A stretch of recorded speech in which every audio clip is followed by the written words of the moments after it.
नमस्कार, अपना उत्तर प्रदेश में आपका स्वागत है। मैं हूं आपके साथ लक्ष्मी। बुलेटिन की शुरुआत करेंगे, रुक कर लेते हैं खबरों की।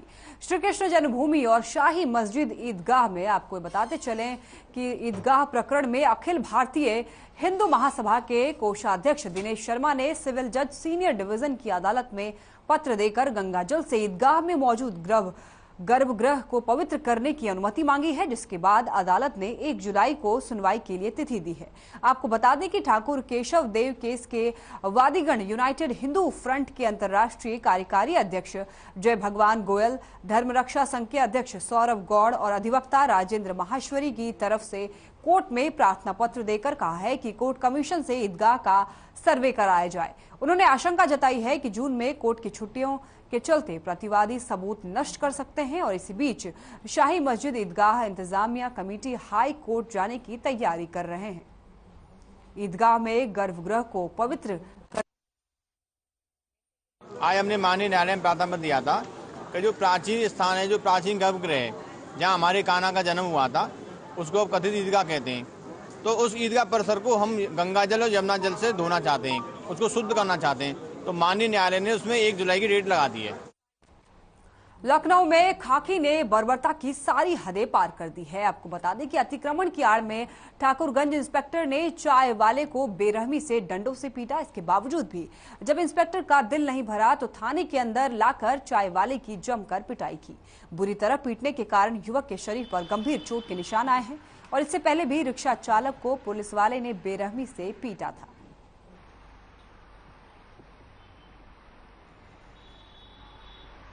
एक पुलिस वाले ने एक चाय वाले को बड़े ही बेरहमी से पीटा है। ये पुलिस की बर्बरता जो है वो सबके सामने आई है।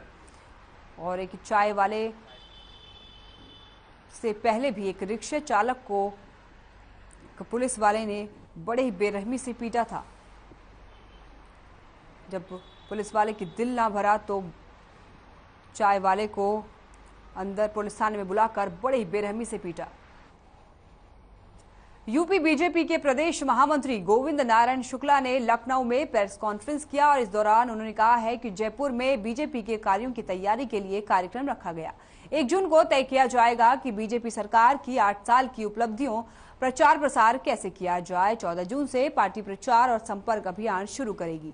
14 दिन के अंदर इस अभियान में लगकर पार्टी जनता के मुद्दों से जुड़ेगी और शहीद परिवार के घर पर जाने का कार्यक्रम और उनको सम्मानित करने का भी कार्यक्रम किया जाएगा। बूथ पर समाज के प्रभावी व्यक्तियों के साथ मिलकर संवाद किया जाएगा। महामंत्री गोविंद नारायण शुक्ला ने प्रेस कॉन्फ्रेंस की, सरकार की उपलब्धियों का प्रचार प्रसार करेगी।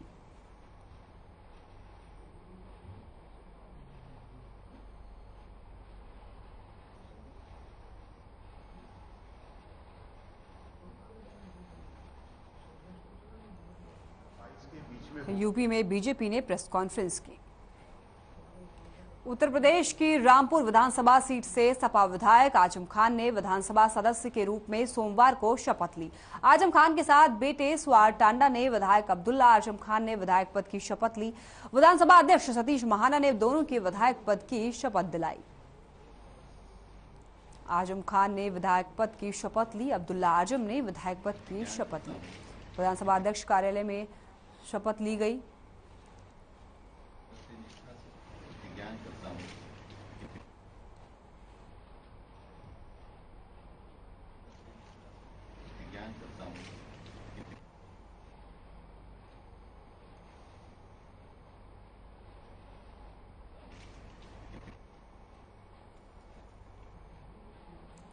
आजम खान ने विधायक पद की शपथ ली। विधानसभा अध्यक्ष लखनऊ से आपको ये खबर बता रहे हैं, जहां आजम खान ने विधायक पद की शपथ ली।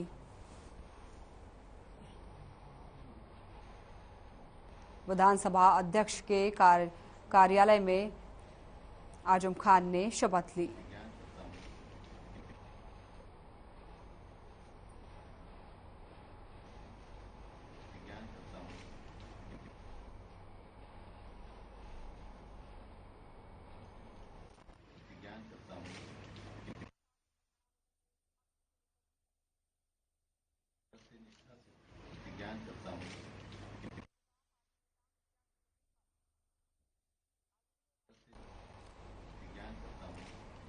लखनऊ में आजम खान ने विधायक पद की शपथ ली। विधानसभा अध्यक्ष के कार्यालय में आजम खान ने विधायक पद की शपथ ली।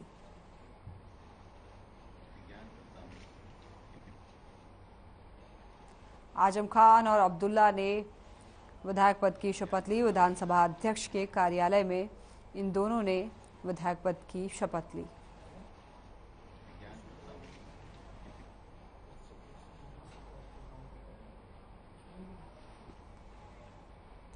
खबर कुशीनगर से है, जहां कैसरबाग में बीजेपी सांसद बृजभूषण सिंह ने शिरकत की और इस दौरान उन्होंने कांग्रेस पर भी जमकर निशाना साधा है। आपको बता दें कि राष्ट्रीय कुश्ती संघ के अध्यक्ष बृजभूषण सिंह ने कांग्रेस पर गंभीर आरोप लगाते हुए कहा है कि भिंडरवाले की तरह राज ठाकरे भी कांग्रेस की उपज हैं। अकाली दल को कमजोर करने के लिए कांग्रेस ने जिस तरह भिंडरवाले को आगे बढ़ाया है, ठीक उसी तरह शिवसेना का प्रभाव कम करने के लिए कांग्रेस ने राज ठाकरे को बैकअप में रखा है। बृजभूषण सिंह का कांग्रेस परिवार राज ठाकरे पर लगाए कई गंभीर आरोप। बीजेपी से सांसद हैं बृजभूषण सिंह। मंच की व्यवस्था बनाए रखें। माननीय सांसद जी का रखेंगे। मंच की व्यवस्था बनाए रखें। जी 2008 से लगातार मराठी मानुस और उत्तर भारतीय का भेद उन्होंने बीज बोया। राज ठाकरे नफरत की राजनीति उन्होंने पैदा की और हमारा जहां तक मानना है कि लगभग 70-80 हजार लोग उससे प्रभावित हुए। अब उस कथा में जाने से कोई फायदा नहीं है। खबर लखनऊ से है, जहां पुलिस आयुक्त के निर्देश पर पुलिस उपायुक्त पूर्वी और अपर पुलिस उपायुक्त पूर्वी समेत लखनऊ कमिश्नरेट के निर्देशन में पूर्वी जोन की एंटी रोमियो टीमों ने मिशन शक्ति अभियान के तहत मोहल्लों, बाजारों, सार्वजनिक स्थानों पर महिलाओं और बालिकाओं को उनके अधिकारों से अवगत कराया। साथ ही वुमेन पावर हेल्पलाइन 1090 यूपी 112, महिला हेल्पलाइन 181, चाइल्ड हेल्पलाइन नंबर जो है 1098 और साइबर क्राइम के बारे में भी जागरूक किया। लखनऊ में पुलिस ने लोगों को जागरूक किया। मिशन शक्ति अभियान के तहत जानकारी दी, महिलाओं को भी हेल्पलाइन से अवगत कराया।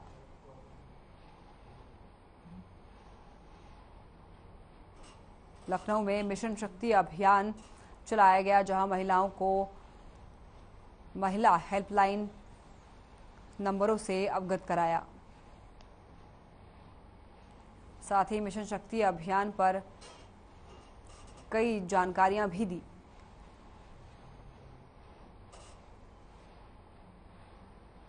लखनऊ में मिशन शक्ति अभियान पर जानकारी दी गई। मिशन अभियान चलाया गया, पुलिस ने लोगों को जागरूक किया। वहीं महिला पुलिस ने महिलाओं को महिला हेल्पलाइन नंबर के बारे में भी बताया, ताकि महिलाओं को किसी भी तरह की कोई दिक्कत हो तो वो तुरंत महिला हेल्पलाइन नंबर पर कॉल कर सकें। कोई भी महिला हेल्पलाइन नंबर पर कॉल तभी कर सकती हैं जब उन्हें इस चीज़ की जानकारी होगी, महिला हेल्पलाइन नंबर के बारे में जानकारी होगी। इसलिए मिशन शक्ति अभियान के तहत पुलिसकर्मियों ने महिलाओं को जागरूक किया।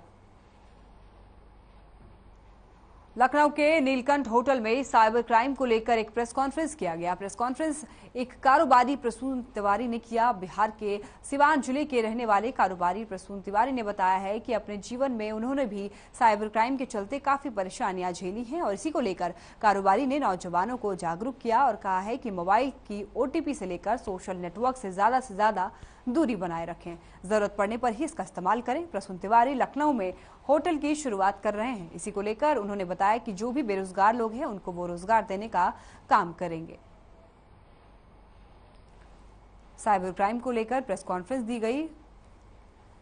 प्रसून तिवारी ने प्रेस कॉन्फ्रेंस की, जहां पर लोगों को साइबर क्राइम के बारे में बताया। उन्होंने कहा है कि किसी को भी अपनी OTP साझा ना करें। साथ ही कहा है कि ज़्यादा से ज़्यादा सोशल नेटवर्क से कम जुड़ें। साइबर क्राइम को लेकर लोगों को जागरूक किया। आए दिन साइबर क्राइम की जो वारदातें हैं वो सामने आती रहती हैं। ये लोगों में जानकारी के अभाव की वजह से होता है कि आखिर साइबर क्राइम के जो एक्सपर्ट हैं वो किस तरीके से आपके फ़ोन से सारी जानकारी निकाल सकते हैं, इस बारे में लोगों को जागरूक किया गया।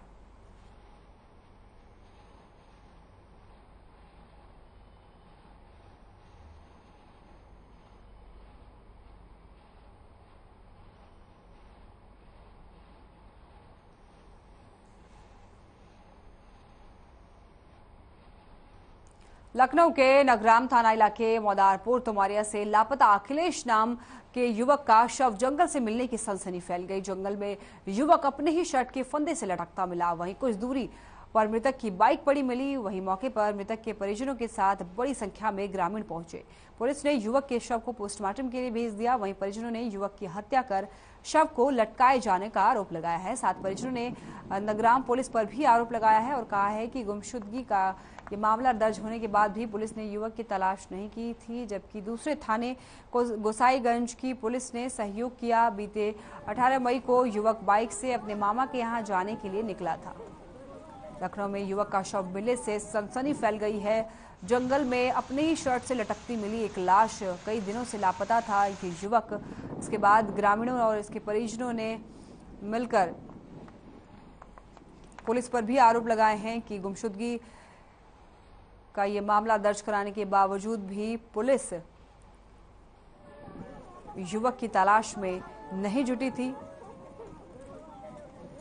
लोगों ने इस युवक की हत्या की आशंका जताई है। उनका कहना है कि पहले इस युवक की हत्या करके इसके शर्ट से इसे लटका दिया गया है।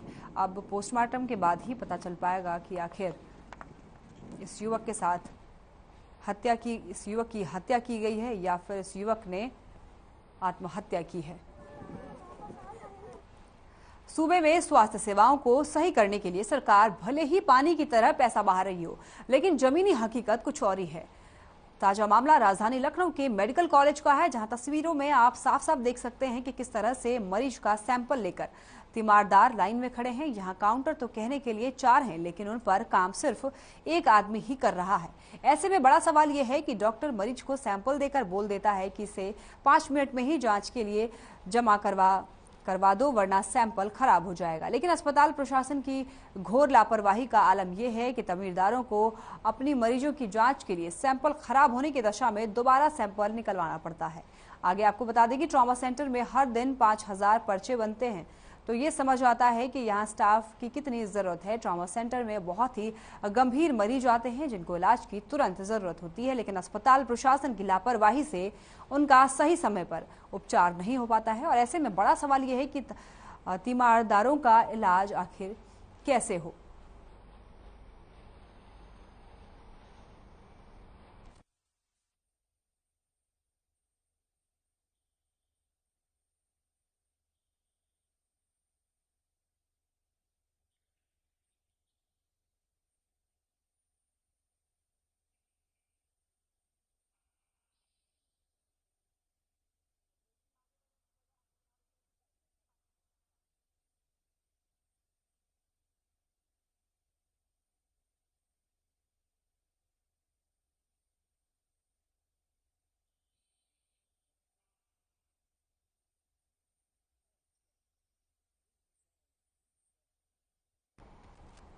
खबर लखनऊ से है, जहां सेना के जवान के साथ मारपीट कर लाखों की लूट का ये मामला सामने आया है। अभय के मुताबिक गेस्ट हाउस में एक शादी समारोह था, जिसमें वहां डीजे पर कुछ लोग नाच रहे थे। तभी किसी बात को लेकर उनमें आपस में मारपीट हो गई, लेकिन जब वो रोकने के लिए बीच में आए तो लोगों ने उन पर ही लाठी डंडों से हमला बोल दिया और बैग छीन लिया, जिसमें 2.5 लाख रुपए नगद थे। साथ ही हमलावर अभय के गले से सोने की चेन भी लूट कर ले गए। वहीं अभय ने पूरी घटना की जानकारी पुलिस को दी, लेकिन पुलिस ने लूट की घटना को मारपीट की हल्की धाराओं में मुकदमा दर्ज किया है, जिससे पुलिस की भूमिका से नाराज अभय ने सीएम जनता दरबार में प्रार्थना पत्र दिया है और पूरी घटना से पुलिस के आला अधिकारियों को भी अवगत कराया गया है। मैं आर्मी में पुणे कमांड में पोस्टेड हूं। अपनी बहन की शादी करने के लिए मैं 18/4/22 को गेस्ट हाउस में था। जिस टाइम पे वहाँ पे हमारी मिठाई बन रही थी, मिठाई बनते टाइम पे दूसरी पार्टी की एक की बारात आनी थी। वहाँ पे आपस में ईंट पत्थर चल रहे थे। जब पत्थर मेरे लगा के मैंने उसका विरोध किया, इतने में वो सारी लोग 6 लोग इकट्ठे होकर के आग बबूला होकर के हमको मारपीट की। हमारे साथ जो 2.5 लाख रुपए कैश पड़ा हुआ था वो छीना, हमारे गले से चैन जंजीर छीनी, और जो सीसीटीवी में कैद भी है। पुलिस उस पर कोई भी कार्रवाई नहीं कर रही। वहाँ पे क्रॉस केस लगा करके मारपीट के हल्की फुल्की धाराओं में तब्दील कर दिया है, जिसके लिए आश्वासन भी दिया। गेस्ट हाउस संचालक ने भी आश्वासन दिया, उसने भी लास्ट में हाथ खड़े कर दिए, उसने भी मना कर दिया। सीओ विधुना, एसपी साहब औरैया, उन्होंने भी आश्वासन दिया, लेकिन अभी तक कोई 1 महीने से ऊपर का समय हो गया, कोई भी आश्वासन देने के बावजूद भी कोई भी गिरफ्तारी नहीं हुई है, ना ही हमारी माल बरामदगी हुई है। उत्तर प्रदेश की राजधानी लखनऊ के पारा क्षेत्र चोरी और लूट जैसी घटनाएं लगातार बढ़ती जा रही हैं और ऐसे ही एक मामले में लुटेरे ने नाबालिग बच्चे को अपना शिकार बनाया है और उसका फोन लूटकर फरार हो गए। लूट की घटना सीसीटीवी में कैद हो गई, लेकिन ये मामले में पुलिस के हाथ अभी तक खाली है।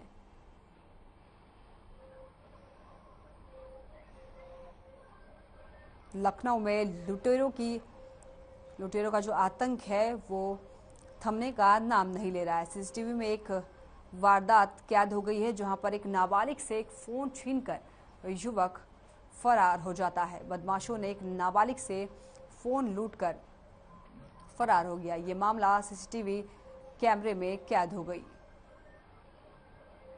लखनऊ में लुटेरों का जो आतंक है वो थमने का नाम नहीं ले रहा है। आए दिन कहीं ना कहीं से लूट की वारदात सामने आती रहती है।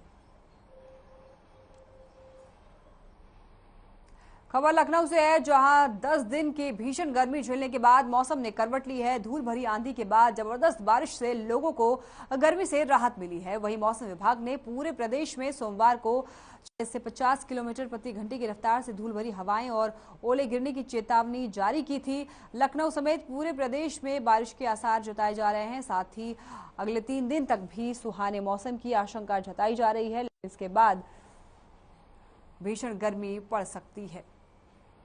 मौसम ने एक बार करवट बदल ली है। बारिश से लोगों को काफी ज्यादा राहत मिली है। इस भीषण गर्मी में अगले 3 दिन तक हो सकता है कि मौसम ऐसे ही बनी रहे।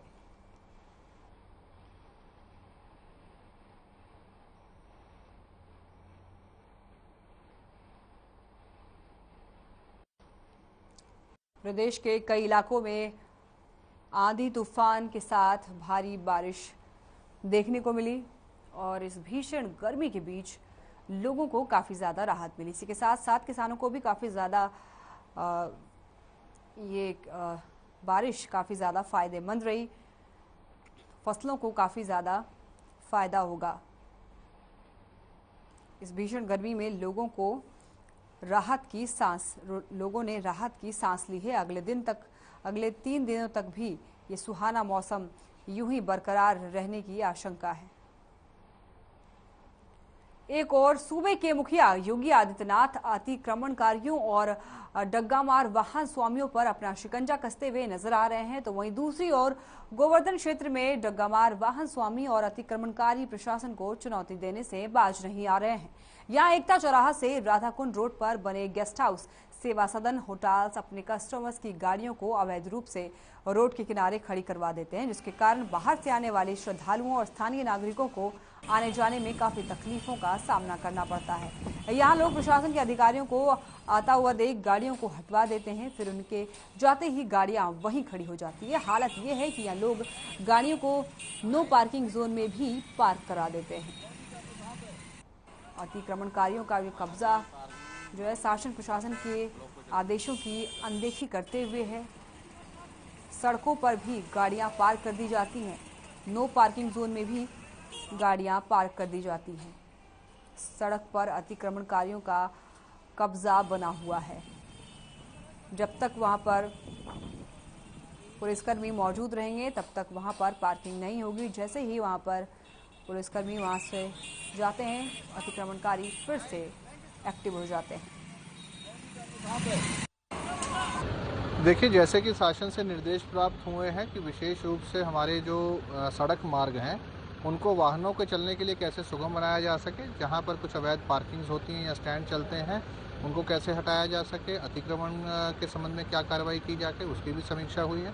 साथ ही साथ जो दर्शनार्थी और श्रद्धालु भारी संख्या में यहाँ पर वृंदावन, गोवर्धन, बरसाना और अन्य धार्मिक स्थानों पर आते हैं, उनकी यात्रा को कैसे सुगम बनाया जा सके, चाहे वो पार्किंग व्यवस्था हो, ट्रैफिक की व्यवस्था हो और उनके आने जाने की व्यवस्था हो, उन्हीं पर आज चर्चा हुई है।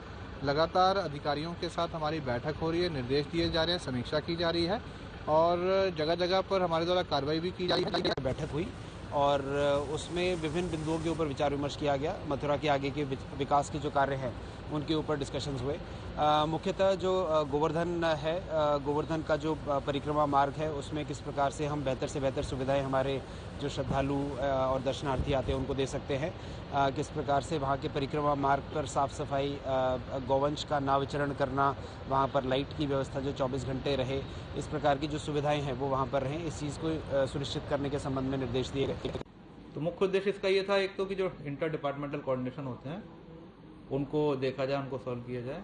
दूसरा ये है कि जो शहर में कैसे यातायात व्यवस्था को सुदृढ़ किया जाए, कैसे जो श्रद्धालु आते हैं उनको अधिक से अधिक सुविधाएं दी जाएं और सिटी बस हैं उसके बारे में डिस्कशन हुआ। जो भी बिंदु कुछ लोगों के सुझाव लिए गए, किसी ने अपनी समस्या बताई तो उनका समाधान इसी बिंदु के। चलिए, अपना उत्तर प्रदेश में फिलहाल के लिए बस इतना ही। देखते रहिए हर खबर। नमस्कार।